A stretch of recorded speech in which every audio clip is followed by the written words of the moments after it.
आपके हिसाब से स्क्रीनिंग कितनी ज़रूरी है और किस स्टेज पर स्क्रीनिंग कराना चाहिए? और एक व्यक्ति को कैसे पता चले कि कैंसर की बीमारी उसको है और उसको टेस्टिंग के लिए जाना चाहिए? कैंसर के लिए टाटा मेमोरियल जैसे अस्पतालों का नाम आता है या दिल्ली एम्स वगैरह लोग भागते हैं। क्या उस तरह की उस क्वालिटी का इलाज यहाँ पर संभव है? कि स्पेशलिस्ट डॉक्टर को मिलें, क्योंकि अगर आप किसी नॉन कैंसर डॉक्टर को मिल रहे हैं तो आप काफ़ी टाइम वेस्ट करेंगे। सर्जरी में नई टेक्निक अभी काफ़ी कैंसर सर्जरी हम लेप्रोस्कोपिक टेक्निक से करते हैं, जिससे कि जो है शरीर में बहुत बड़ा घाव नहीं होता है, कुछ छोटे छोटे होल्स के थ्रू सर्जरी की जाती है और इससे ब्लड लॉस कम होता है। एवरेज कॉस्ट अगर मैं कैंसर ट्रीटमेंट की पूछूं तो वो कितनी होती एक मरीज के हिसाब से? एक्चुअली डिपेंड करता है कैंसर कौन सा है, तो ऐसा एक्चुअली कोई फिक्स पैकेज नहीं है। नमस्कार, आप देख रहे हैं गोंडा पोस्ट और मैं हूं दीपक सिंह आपके साथ। आज के इस वीडियो में हम चर्चा करेंगे कैंसर की बीमारी के ऊपर। हमारे साथ डॉक्टर कमलेश वर्मा है। कमलेश जी, बहुत बहुत स्वागत है आपका गोंडा पोस्ट पर। कमलेश जी, ये वीडियो के द्वारा हम अपने दर्शकों को चाहते हैं कि उनके अंदर अवेयरनेस बढ़े कि कैंसर, सबसे पहले कैंसर रोग के बारे में और कैसे उसको सही समय पे जांचा जा सकता है, उसके क्या इलाज हैं, किस तौर पर लखनऊ और अवध क्षेत्र में खास तौर पर इलाज कराया जा सकता है। सबसे पहला मैं सवाल अपना शुरू करूंगा स्क्रीनिंग से। आपके हिसाब से स्क्रीनिंग कितनी ज़रूरी है और किस स्टेज पर स्क्रीनिंग कराना चाहिए? और एक व्यक्ति को कैसे पता चले कि कैंसर की बीमारी उसको है और उसको टेस्टिंग के लिए जाना चाहिए? एक्चुअली कैंसर स्क्रीनिंग सारे कैंसर के लिए अवेलेबल नहीं है। कैंसर स्क्रीनिंग का रोल केवल ब्रेस्ट कैंसर में है, सर्विक्स के कैंसर में है, कोलन के कैंसर में है और थोड़ा बहुत अभी रोल लंग कैंसर में आ रहा है। स्क्रीनिंग के लिए अगर कोई भी महिला 40 साल के ऊपर है तो उसको चाहिए कि साल भर में एक बार मैमोग्राफी कराए। इसी तरीके से सर्विक्स कैंसर के लिए अगर आप 35 ईयर के ऊपर हैं तो आप 3 साल में एक बार जो है पैप स्मीयर कराएं। कोलोनोस्कोपी अगर आप 50 ईयर के ऊपर हैं तो आप 10 साल में एक बार कोलोनोस्कोपी करा सकते हैं। इससे ब्रेस्ट कैंसर, सर्विक्स कैंसर और कोलन रेक्टम कैंसर को आप अर्ली स्टेज पे पकड़ सकते हैं। ओके। क्या ऐसा कोई स्क्रीनिंग ओरल कैंसर के लिए भी उपलब्ध है? आजकल जैसा देखा जा रहा है, ओरल कैंसर की बीमारी और मरीज काफ़ी ज़्यादा संख्या में नज़र आ रहे हैं। ओरल कैंसर के लिए ऐसा कोई स्क्रीनिंग टेस्ट अभी तक पूर्णतया प्रूवन नहीं है, बट ओरल कैविटी को आप इजीली देख सकते हैं। और अगर ओरल कैंसर से बचना चाहते हैं तो एक तरीका यह है कि आप जो है नियमित रूप से, पहला तो आप जो है तंबाकू का सेवन नहीं करें, दूसरा आप नियमित रूप से अपनी ओरल कैविटी को देखा करें। अगर मुंह में कोई भी घाव या छाला लगता है जो कि 2 या 3 हफ्ते में नहीं भर रहा है तो आप किसी स्पेशलिस्ट डॉक्टर को मिलें और उसकी जांच कराएं, जिससे कि आप कैंसर को रोक तो नहीं सकते हैं बट आप उसको स्टेज 1 या 2 में जो है डायग्नोस कर सकते हैं और इलाज करके आप उससे क्योर कर सकते हैं। दर्शकों के लिए और माइन्यूटली मैं जाऊंगा, इन डेप्थ थोड़ा सा जाने का प्रयास करूंगा। आप स्पेशलिस्ट की बात करते हैं, वो जो स्पेशलिस्ट डॉक्टर हो वो किस तरह का डॉक्टर होना चाहिए? उसके पास कैसी डिग्री हो कि एक सही डॉक्टर के पास सही इंसान, सही समय पे इंसान जा सके? आई थिंक कैंसर के लिए आपको एटलीस्ट एमडी या एमएस लेवल के डॉक्टर से कंसल्ट करना चाहिए। बेटर होगा कि सपोज ओरल कैंसर है तो आप अगर डायग्नोसिस के लिए जा रहे हैं तो एटलीस्ट एमएस ईएनटी हो या एमएस सर्जरी हो। पेट का कोई कैंसर है तो आप गैस्ट्रोएंटरोलॉजिस्ट, डीएम गैस्ट्रो या एमएस सर्जरी से कंसल्ट करें। इसी तरीके से अगर कोई फीमेल जननांगों से रिलेटेड कोई प्रॉब्लम है तो आप किसी एमएस गैनी से कंसल्ट करें। एंड यूजुअली जो है कैंसर सर्जन जो है छोटे सिटीज़ में अवेलेबल नहीं होते हैं, बट अगर आप लखनऊ जैसे सिटीज़ में आ सकते हैं तो बेटर है कि आप किसी कैंसर सर्जन को मिलें। कैंसर सर्जन मीन्स कि आप किसी एमसीएच या डीएनबी सर्जिकल ऑन्कोलॉजी को कंसल्ट करें। एंडोक्राइनोलॉजी, ऑन्कोलॉजी में डीएनबी या MCH surgical oncology, surgical oncology पे। डॉक्टर साहब, एक सवाल मैं आपसे पूछना चाहूँगा कि स्क्रीनिंग हो जाने के बाद में, जैसे स्क्रीनिंग हो गया और आपको कैंसर डिटेक्ट हो गया, और कैंसर डिटेक्शन के बाद क्या डायरेक्टली आपको कैंसर इंस्टीट्यूट में जाना चाहिए? आप क्या बताएंगे? आई थिंक बेटर है कि आप कैंसर के स्पेशलिस्ट डॉक्टर को मिलें, क्योंकि अगर आप किसी नॉन कैंसर डॉक्टर को मिल रहे हैं तो आप काफ़ी टाइम वेस्ट करेंगे। तो बेटर है कि आप किसी कैंसर स्पेशलिस्ट को मिलें जिससे कि ज़्यादा टाइम वेस्ट नहीं हो। डॉक्टर साहब, एक और बात बताइए कि क्या किसी तरह की वैक्सीन, जैसे होता है कि बीमारियों को रोकने के लिए, कैंसर के लिए भी कोई वैक्सीन है कि बच्चों को या बड़ों को लगाया जाए और उनको कोई कैंसर भविष्य में ना हो? अभी तक जो है कैंसर वैक्सीन केवल सर्विक्स कैंसर के लिए अवेलेबल है। तो सर्विक्स कैंसर बेसिकली जो है ह्यूमन पैपिलोमा वायरस रिलेटेड होता है।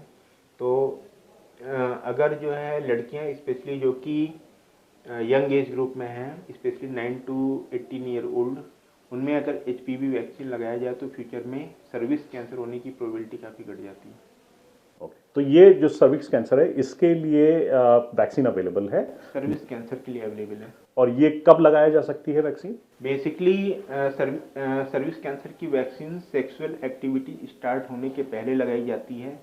तो जो रिकमेंडेड एज ग्रुप है वो 9 टू 18 ईयर ओल्ड है।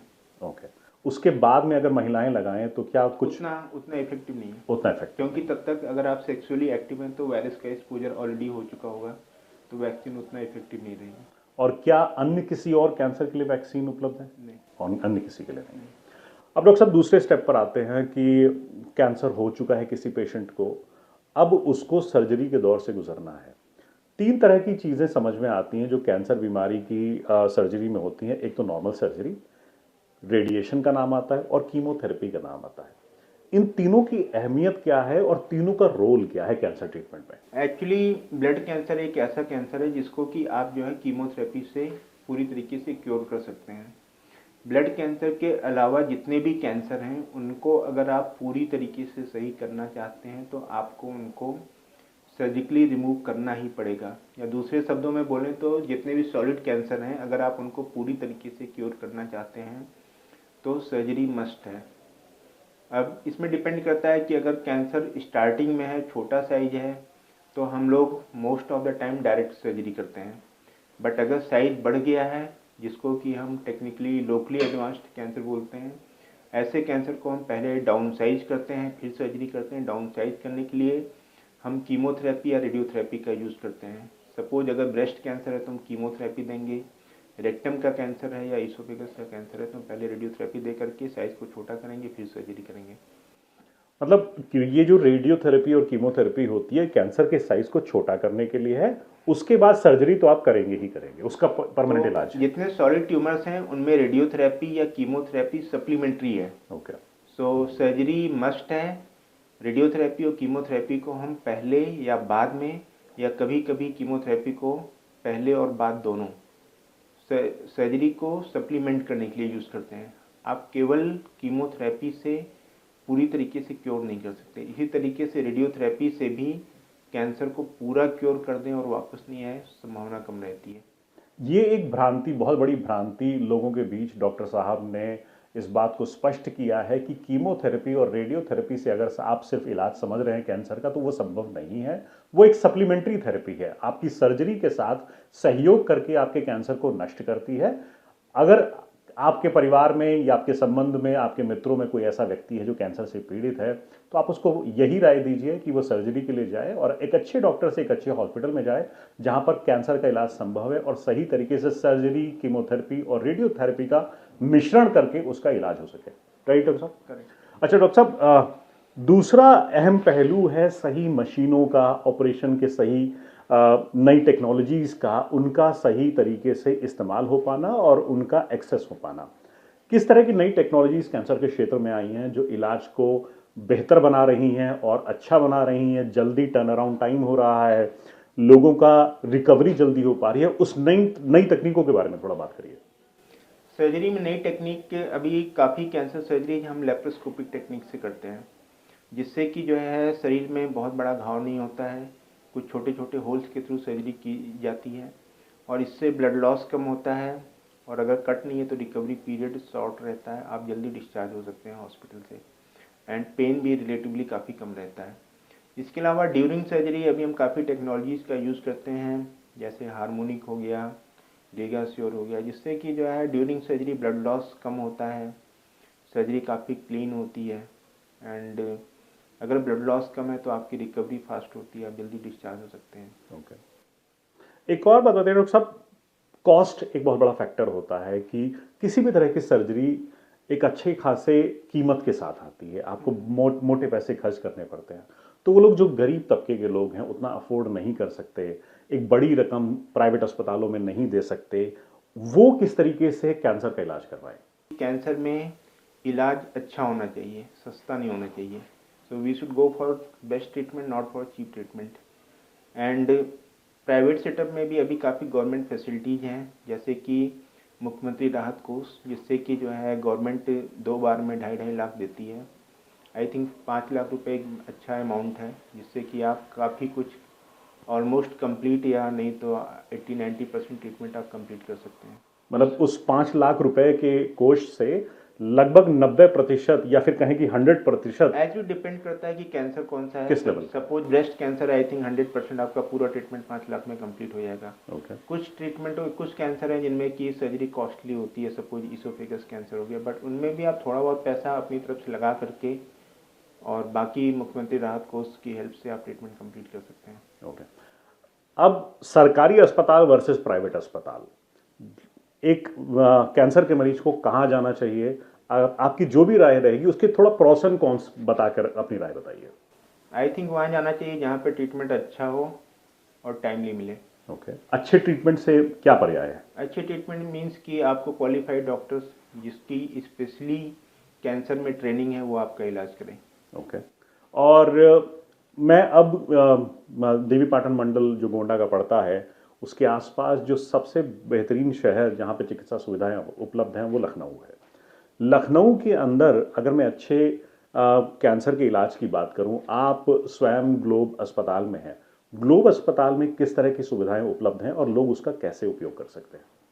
ग्लोब अस्पताल में कैंसर रिलेटेड सारी सुविधाएं उपलब्ध हैं एंड हमारे यहाँ सर्जरी रिलेटेड सारी फैसिलिटीज़ हैं। हम जो है ओपन सर्जरी सारी कर रहे हैं, लेप्रोस्कोपिक सर्जरी कर रहे हैं, इवन ओरल कैंसर में हम माइक्रोवेस्कुलर सर्जरी कर रहे हैं। तो सर्जिकल ट्रीटमेंट हर तरीके का हमारे यहाँ उपलब्ध है। रेडियोथेरेपी में हमारे यहाँ लीनियर एक्सीलेटर है, ब्रैकीथेरेपी है, तो रेडियोथेरेपी का भी कंप्लीट सेटअप है हमारे यहाँ।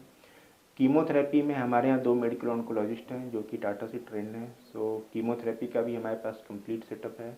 हमारे यहाँ पेट स्कैन है, हमारे यहाँ गामा कैमरा है, इसके साथ साथ हमारे यहाँ सीटी स्कैन 128 स्लाइस है, 3 टिस्ला MRI है, मैमोग्राफी है, अल्ट्रासाउंड और भी जो है सुविधाएं, इवन सारा मेडिकल सपोर्ट हमारे यहाँ अवेलेबल है। हमारे यहाँ कार्डियोलॉजिस्ट हैं, न्यूरोलॉजिस्ट हैं, pulmonary medicine, gastro medicine, endocrinology, पूरा मेडिकल सपोर्ट अवेलेबल है। तो प्लास्टिक सर्जन्स वगैरह जो सर्जरी प्लास्टिक सर्जन भी हमारे यहाँ अवेलेबल हैं। ओके। तो आई थिंक हमारे यहाँ कैंसर का कंप्लीट ट्रीटमेंट पॉसिबल है। तो जैसे बहुत बार यहाँ के लोगों के साथ जब बीमारियाँ होती, गंभीर बीमारियाँ होती, वो दिल्ली और मुंबई का रुख करते हैं। कैंसर के लिए टाटा मेमोरियल जैसे अस्पतालों का नाम आता है या दिल्ली एम्स वगैरह लोग भागते हैं। क्या उस तरह की उस क्वालिटी का इलाज यहाँ पर संभव है? एक्चुअली अभी लखनऊ में काफ़ी डॉक्टर्स जो कि टाटा बॉम्बे से ही ट्रेन होकर के हैं, इवन मैं भी पहले टाटा बॉम्बे में था। तो आई थिंक जो है अगर डॉक्टर जो है अच्छे इंस्टीट्यूट से ट्रेंड है और उसको जो है सारी फैसिलिटीज़ अवेलेबल हैं, सपोज कि हमें जो भी सर्जिकल इक्विपमेंट चाहिए वो सारे के सारे अवेलेबल हैं और उसके साथ में हमारे पास एक अच्छा आईसीयू बैकअप है, तो हम सेम ट्रीटमेंट लखनऊ में भी प्रोवाइड कर सकते हैं और जो कि ग्लोब हेल्थ केयर में हम लोग कर रहे हैं। मैं ओरल कैंसर के बारे में ज़्यादा जानना चाहूँगा क्योंकि बहुत सारे लोग पीड़ित हैं। गुटखा पान मसाला खाते हैं अवध क्षेत्र के लोग। मुझे खुद को ग्लानि महसूस होती है कि लोग इतना खाते हैं, लेकिन जो रियलिटी है वो रियलिटी है, लोग खाते हैं, जिसके कारण ओरल कैंसर के केसेस बहुत होते हैं। ओरल कैंसर्स की अगर आप बात करेंगे तो आप लोगों को क्या एडवाइस देंगे कि उसको डिटेक्शन कैसे करें, उसका इलाज कैसे करें? पहली चीज़ तो ये है कि आप इसको प्रिवेंट कर सकते हैं। प्रिवेंट करने का तरीका है कि आप तंबाकू का सेवन नहीं करें। तो बेस्ट यही है कि आप कैंसर को होने नहीं दें और किसी भी तरीके के तंबाकू से दूर रहें। सेकंड चीज़ है कि सपोज आपको हो गया है तो भी ओरल कैंसर एक ऐसा कैंसर है जो कि दिखाई पड़ता है। मतलब ये लीवर कैंसर या पैंक्रियास कैंसर नहीं है जो कि बहुत ही डीप ऑर्गन्स में पाया जाता है। मुंह के अंदर अगर आप देखेंगे तो ओरल कैंसर दिखता है कि आपको कुछ प्रॉब्लम हो रही है। तो अगर मुंह के अंदर कोई घाव है, कोई छाला है जो कि 2-3 हफ्ते में नहीं भर रहा है और आप तंबाकू का सेवन भी करते हैं, तो हमारी सलाह है कि आप उसको छुपाएं नहीं, क्योंकि अगर वो कैंसर है तो आप अल्टीमेटली अभी नहीं तो 2 महीने 3 महीने के बाद आप कहीं ना कहीं जाके ट्रीटमेंट कराएंगे ही। बेटर है कि आप उसको समय रहते जितना जल्दी हो सके आप किसी भी स्पेशलिस्ट डॉक्टर के पास जाके मिलें और जो है उसकी बायोप्सी कराएं जिससे कि कंफर्म हो कि वो कैंसर है या नहीं है। तो एक्चुअली दोनों हो सकता है, बायोप्सी का टेस्ट ये भी बोल सकता है कि कैंसर है और ये भी बोल सकता है कैंसर नहीं है। अगर कैंसर नहीं है तो ये आपके लिए अच्छी बात है, और अगर कैंसर है तो आप उसको एक्सेप्ट करें कि आपको कैंसर हो गया है। तो बायोप्सी के बाद जो फर्दर टेस्टिंग होती है वो सीटी स्कैन या पेट स्कैन है, जिससे ये पता किया जाता है कि कैंसर कितना फैला हुआ है। इसके बाद अगर कैंसर लिमिटेड एरिया में है तो नेक्स्ट स्टेप होता है ऑपरेशन करके अफेक्टेड एरिया को निकाला जाता है। उसके बाद अगर ज़रूरत होती है तो रेडियोथेरेपी किया जाता है। अगर कैंसर ऑलरेडी बहुत फैल चुका है तो फिर इलाज कीमोथेरेपी, टारगेटेड थेरेपी, इम्यूनोथेरेपी होता है। एक लास्ट सवाल के साथ इस वीडियो को हम यहीं पे विराम देंगे। एवरेज कॉस्ट अगर मैं कैंसर ट्रीटमेंट की पूछूं तो वो कितनी होती होगी एक मरीज के हिसाब से? एक्चुअली डिपेंड करता है कैंसर कौन सा है, तो ऐसा एक्चुअली कोई फिक्स पैकेज नहीं है। बट आई थिंक अगर ब्रेस्ट कैंसर है तो हम 4 लाख 4.5 लाख में कम्प्लीटली ट्रीट कर सकते हैं। ऐसे ही आई थिंक अगर सारे कैंसर देखा जाए तो I think treatment cost is less than 10 lakh के नीचे ही सारे कैंसर्स का क्यूरेटिव ट्रीटमेंट जो है। अगर जो है आप स्टेज 4 में हैं, जिसमें कि इम्यूनोथेरेपी, टारगेटेड थेरेपी या बहुत ही कॉस्टली ट्रीटमेंट है, तो कॉस्ट ज़्यादा जाती है। बट जो यूजुअली क्यूरेटिव ट्रीटमेंट है वो 5 से 10 लाख की रेंज में ऑलमोस्ट हर कैंसर का हो जाता है।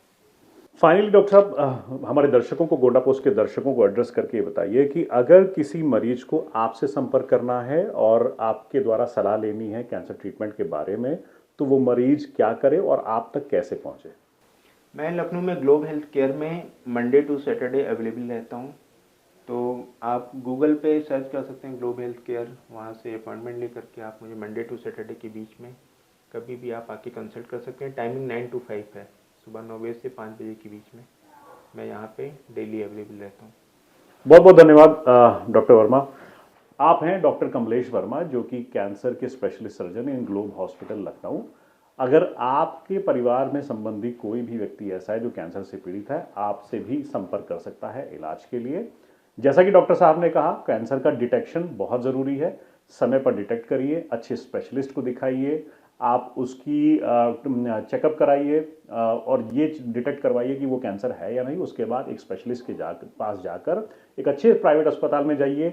कॉस्ट मैटर नहीं करता, जीवन ज़्यादा मैटर करता है। आप क्वालिटी पर जाइए, कम खर्चे या ज़्यादा खर्चे पर नहीं जाइए। अगर सरकारी में मिलता है तो सरकारी में अच्छा ट्रीटमेंट कराइए, प्राइवेट में मिलता है तो प्राइवेट में अच्छा ट्रीटमेंट कराइए। डॉक्टर साहब, बहुत बहुत धन्यवाद बात करने के लिए।